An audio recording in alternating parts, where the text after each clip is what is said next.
بسم اللہ الرحمن الرحیم۔ تاریخ اسلام کی سنہری داستانیں۔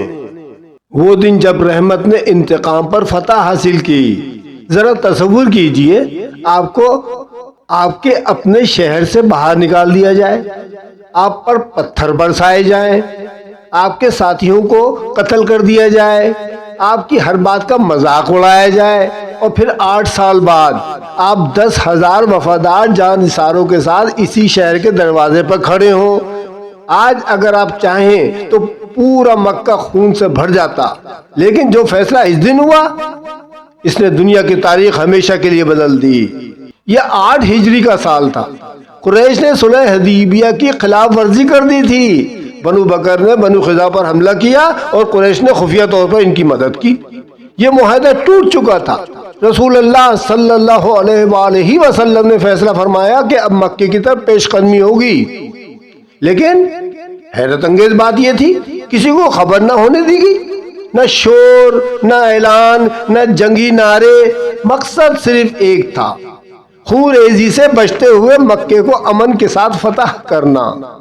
رمضان المبارک کا مہینہ، مدینہ منورہ سے ایک عظیم لشکر روانہ ہوتا ہے۔ یہ لشکر کسی دنیاوی بادشاہ کا نہیں تھا، یہ لشکر رحمت عالم صلی اللہ علیہ وآلہ وسلم کا تھا۔ تقریباً 10,000 صحابہ جن کے دل ایمان سے بھرے ہوئے تھے، جنہوں نے بدر بھی دیکھا، احد بھی دیکھا، خندق بھی دیکھا، اور آج وہ اپنے محبوب صلی اللہ علیہ وآلہ وسلم کے ساتھ اپنے ہی وطن کی طرف لوٹ رہے تھے۔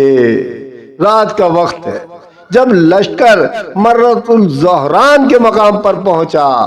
رسول اللہ صلی اللہ علیہ وسلم نے حکم دیا ہر سپاہی الگ الگ آگ روشن کرے۔ چند لمحوں بعد پورا میدان 10,000 آگوں کی روشنی سے جگمگا اٹھا۔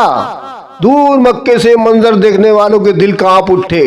انہیں اندازہ ہو گیا کہ ایک عظیم لشکر ان کی طرف بڑھتا چلا آ رہا ہے، لیکن ابھی بھی رسول اللہ صلی اللہ علیہ وسلم کی خواہش یہ تھی کہ مکہ بغیر جنگ کے فتح ہو جائے۔ دوسری طرف اہل مکہ خوف میں مبتلا تھے۔ انہیں یاد تھا کہ انہوں نے محمد صلی اللہ علیہ وسلم ان کے ساتھیوں کے ساتھ کیا کیا کیا تھا۔ وہ سوچ رہے تھے کل جب محمد صلی اللہ علیہ وسلم مکے میں داخل ہوں گے تو ہمارے ساتھ کیا ہوگا؟ کیا انتقام لیا جائے گا؟ کیا تلواریں اٹھیں گی؟ یا دنیا ایک ایسا منظر دیکھے گی جس کی مثال آج تک نہیں ملتی؟